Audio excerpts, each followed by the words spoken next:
Destination Eat Drink.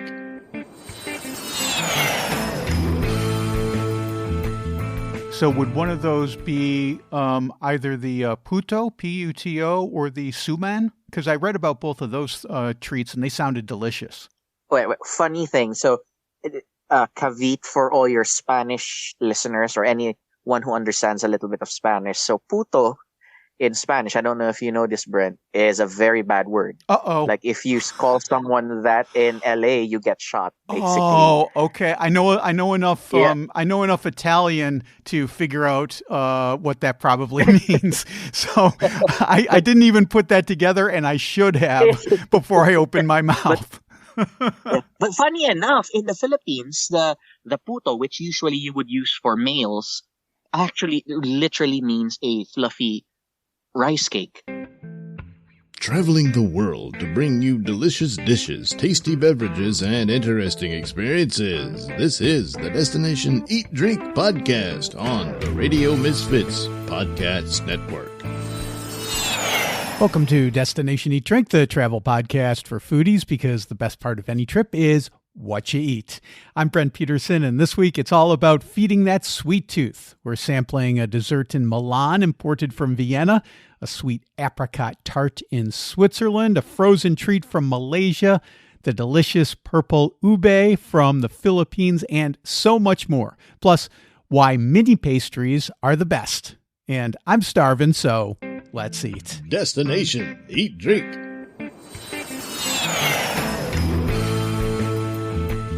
Jackie DiGiorgio, a.k.a. a Signorina in Milan, is a tour guide in her adopted city of Milan and a food expert. She tells me about Milan's famous Panetone and other sweet treats. You know, one trend that I've noticed, I've really noticed it everywhere, this trend of mini pastries, but especially in Milan. I mean, in Lisbon, you can get mini pastel de natas and stuff like that. But in Milan, it seemed like all of these places, there's tons and tons of choices of these mini pastries. And I really like this because if you just get a little one, I'm sure a lot of people are like, oh, I don't consume as many calories. For me, I look at it and I go, well, I can get 3 of them now, and I can try 3 different mini things. A little tiramisu and a little, cheesecake tart and a little, maybe a little chocolate truffle. And to me, that makes life much, much better. Have you noticed this trend of mini pastries? Yes, and I agree with you 100%. That's what I love about that is especially when I want different things because I have such a sweet tooth. But like the place where we went to Martesana, what I love about that is, we had the canoncino, which is what Karen had. I had the mini tiramisu, and you had the that little pistachio dish, yes, but the little pistachio pastry. Always pistachio with me. But I agree. I love what I especially love though is when the places like Martesana has, and I didn't have it that day, when they had a tiny little soccer tort pastry, because that's one of my favorite sweets in Milan, the soccer tart, which originated in Vienna, but it's very popular in Milan because it reflects the time when Milan was under Austrian rule. So nowadays that sweet is just as Milanese as the risotto. So it's something that I love, and it's so rich. So I love that I can just go get a tiny little portion of it and get my fill instead of having to buy an entire cake of it or even an entire slice, which can be a little, but still big. What is it exactly? Oh, so it is chocolate cake with a tiny thin layer of apricot jam, and then it's covered in chocolate fondant. Oh, man. Oh, jeez. Ay. Apricot and chocolate is so good together. Oh, man. It's pretty dreamy, yes. You mentioned the canoncini, and describe that because I wasn't familiar with that until we got to Milan. Oh, so that's a lovely little treat. It's sort of a cylinder puff pastry that's filled with cream, and then the end of it is dipped into one end is dipped into like a sponge cake, and that's nicknamed the cannolo of the North because it's so typical. It originated in Piedmont, but there's so much overlap between the Milan and even the Lombard culinary traditions and Piemonte. So it's pretty much a signature sweet of Milan, and it's one of those sweets that's very popular on a Sunday afternoon. It's something you will always find at someone's house if you're going there for Sunday lunch. They will either have a tray of it or you might bring that to them as the guest. If you're enjoying Destination Eat Drink, take a moment to rate and review the show on your podcast app. Just takes a moment, and it helps other foodie travelers just like you find the show. And thank you very much. Now, more with Jackie DiGiorgio. I did want to mention the Panetone because that originated in Milan, and this is now famous worldwide. I mean, we used to get them in the U.S. all the time. But for me, the thing about, I would see the Panetone in the windows of the Milanese pastelerias, and, they're the artisan ones are like 42 euros and they're huge, they're like a kilo. That's like 2.2 pounds of, I'm like, I couldn't consume this in a week. I don't think, well, maybe I could. But I was just wondering, are there places where you could just get a slice of Panetone? Because I didn't see it. I'm sure that places offer it, but I hadn't noticed that. Yes, Pave will definitely have that for sure. If it's not a proper slice, there is, it's a smaller version, like they say in Italian, a monoporzione, like a single portion of it, a miniature version. Minis again, yeah. Yes, yes. The Vergani, which I mentioned before, where they do the barbaiada, they always have Panetone year-round by the slice. And there's another place, Pasticceria San Gregorio, near Porta Venezia, that has Panetone year-round by the slice as well. You're seeing it more and more because it really is the signature sweet of the city. And a lot of places are just like, why are we limiting this to Christmas time? Rick Kempfer is an award-winning author, podcaster, and publisher at Eckhart's Press. He tells me about Switzerland's famous chocolate. Let's start with chocolate. All right. So that is probably something you're going to find in every inch of Switzerland. You're going to find just incredible chocolate. We had it every place we went. We went to Zurich, we went to Bern, and we went to Interlaken. All the hotels have it on your pillows. It seems too good to give away. Wow. You know what I mean? But there's a brand that I love that actually you can get here in America too. That's called Lindt, Lindt. It is so good. That is the best. And they have all different kinds of flavors there. I'm a big fan of the Traubennuss, which is the raisins and nuts inside of the chocolate. I think they have one with like little pieces of puffed rice in them. They do. I love that one too. Fantastic. So that you can't go wrong. Look for the purple wrapper. Yeah. They're round balls, right? Some of them are. The round ones, they have the shell on the outside and they have like a soft ganache on the inside. That's right. So it's like you get the chocolate and then you get the sweet ganache on. Oh man, it's so good. Yes. So that is something. I mean, it's worth going just to have the chocolate. And of course, that also means that there are lots of chocolate desserts and stuff. I guess we'll get into desserts later, but lots of great chocolate recipes. That's awesome. Any other? So the thing about Lindt is, I'm generally more of a dark chocolate guy than a milk chocolate guy, but yeah. I've seen, because you get a bag of those Lindts and it's different kinds, and some are milk chocolate and some are dark chocolate. Yeah. And even the milk chocolate, which, like I said, I'm not as much of a milk chocolate guy, it's still very, very good. Yeah, I mean, there's so many different kinds of brands. Each town has their own specialties. That is awesome. So just you can't miss it. Any shop that you walk into will have a chocolate section. And it's not like the grocery store where you've got like $1,000 bar and a $100,000 bar, I guess. Right. Yeah. Back in my day, Brent, Yeah. we called them $1,000 bar. So you're not getting a Kit Kat or a Snickers or something like that? No, there's no Twix. No, there's nothing like that. There's none of the American chocolates there. Yeah. I'd say, I think it's like an art form, you know? It is. Well, Some of the towns, and we didn't get a chance to do this because my trip got cut short, but some of the towns have like chocolate tours that you can go on. And I will do the research for you and find out what that is and send you that information. that's perfect. The chocolate tour. Oh, Yeah. that Imagine. That's just decadent, man. Let's have some dessert.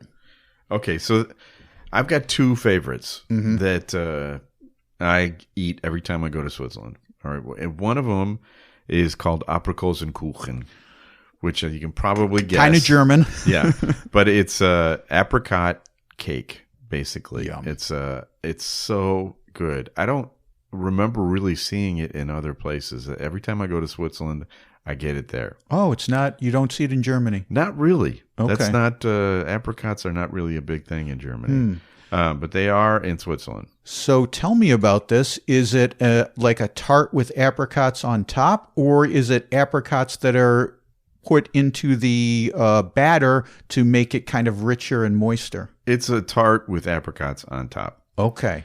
But the cake part of it is very crumbly Oh, okay. and sweet, and then the tartness of the apricots mix perfectly together. It's just a delicious treat. Oh, fantastic! And you get this at any bakery and Oh yeah, they're everywhere. yeah. I actually buy it every time I go to Switzerland. I've been to Switzerland many times, and this is something that I always seek out. Okay, good. The other thing is called Spitzbuben, which All right. First off, doesn't sound appetizing. And this is a cookie. Okay. All right, it's a powdered cookie, with powdered sugar, but it has like a hole in the top that is has jelly, various different kinds of jelly. It looks like a stained glass window. It's really, it's like almost a work of art.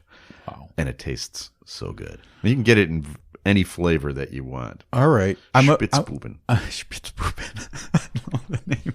All right. So I'm trying to imagine this in my head because I've never heard of this before. Is this like a big cookie? Little cookie? It's like little regular cookie size. Like you get, buy them by the dozen. Yeah. So I was going to say I need at least half a dozen of You these. definitely for sure. Okay. Yes. Sounds good. Any bakery. Go to any bakery and ask for the Spitzbuben. I have to imagine just in general, the bakeries are really, really good in Switzerland. They're quite good, yes. Because, you got chocolate.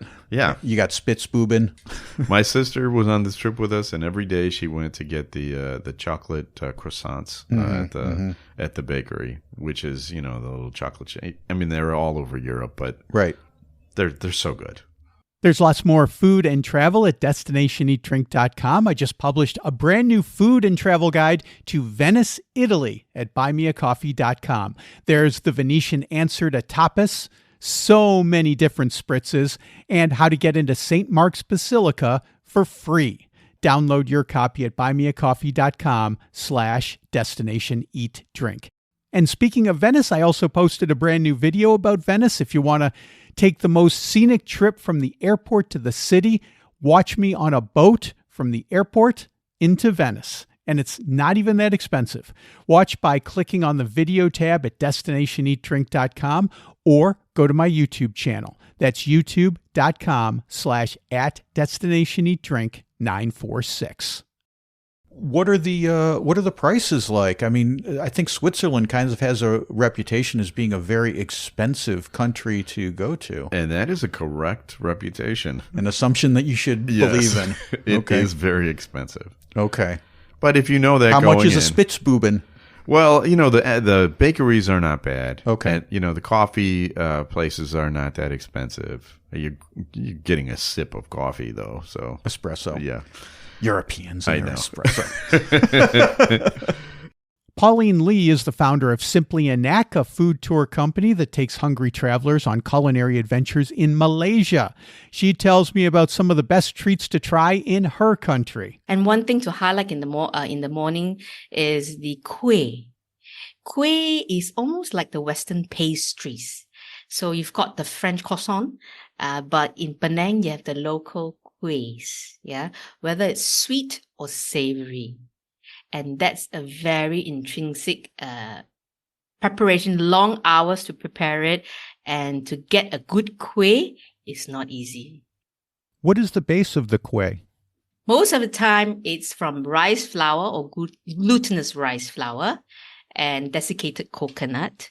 So my favorite is you have the tapioca, bingkai ubi, yeah, the kueh. You've got the onde. You've got kueh lapis. You've got kueh ketayap as well. So these are some of the offerings from this Baba Nyonya mix, this Chinese mix with the local Malays. Yeah, these are some of the kuehs. The list goes on. There's so many. I'm already salivating as I speak to you, Brent. That's what we do at this podcast. It's all about making people hungry, both the listeners and the people who are talking.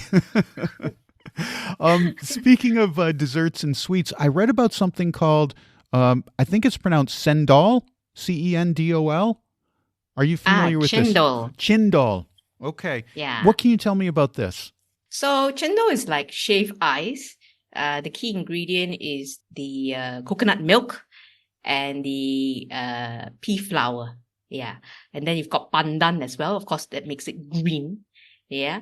So and the most important thing too is the gula melaka.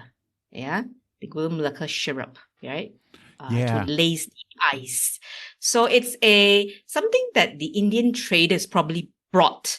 You know, those days working in the pots. Yeah. It's very hot. And what is sensible is to have an ice cream, right? But those days, there was chendol.